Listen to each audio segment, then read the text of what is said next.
मैया को अपनी जटाओं से नीचे छोड़ा। अब गंगा मैया हिमालय पर्वत में जाके फंस गई।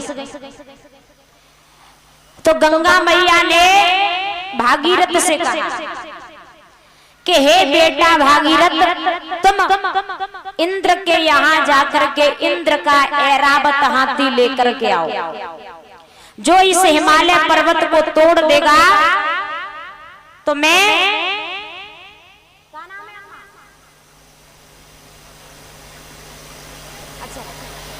अच्छा ले लो।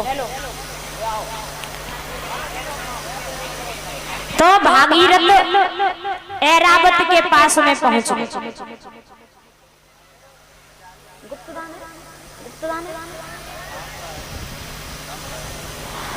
तो महाराज गुलाब देवी अम्मा और 51 रुपए से हमें सम्मानित करती हैं और 10-10 रुपए से हमारे स्टाफ वालों को जोरदार तालियां। बोले रामचंद्र भगवान की। तो महाराज आवाज जाए ना भैया, में दिमाग खराब है।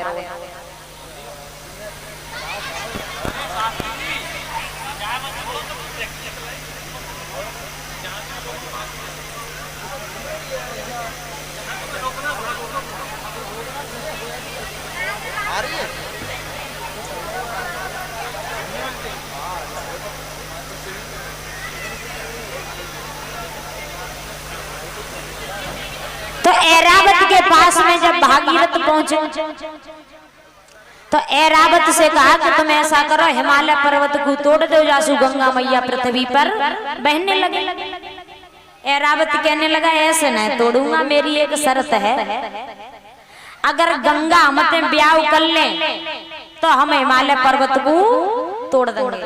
अब लौट के भागीरथ फिर गंगा मैया के पास आए और सारा हाल बताया। तो गंगा मैया बोली है, और क्या बोली है कि कहना सकामी पापी से वह मेरी शरत निभाला है।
गंगा मैया बोली कि उस पापी से जाकर के कह देना, अगर बाकी एक शर्त है तो एक शर्त हमारी है, अगर वो हमारी 3 धारा में खड़ा रहे तो गंगा उसे स्वयं अपना पति मान लेंगे।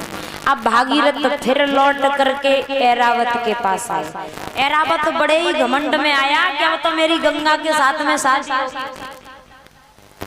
अब जैसे ही ऐरावत आया तो गंगा मैया ने अपनी पहली धारा को छोड़ा, और जैसे ही एक धारा को छोड़ा तो ऐरावत गंगा की धारा में बहने लगा है, चिल्लाने लगा, हे मां गंगे, हमसे बहुत बड़ी भूल हो गई, हमें क्षमा कर दो, हमें बचा दो। तो गंगा मैया ने अपनी जटाओं, गंगा मैया ने अपनी धाराओं को समेट लिया है।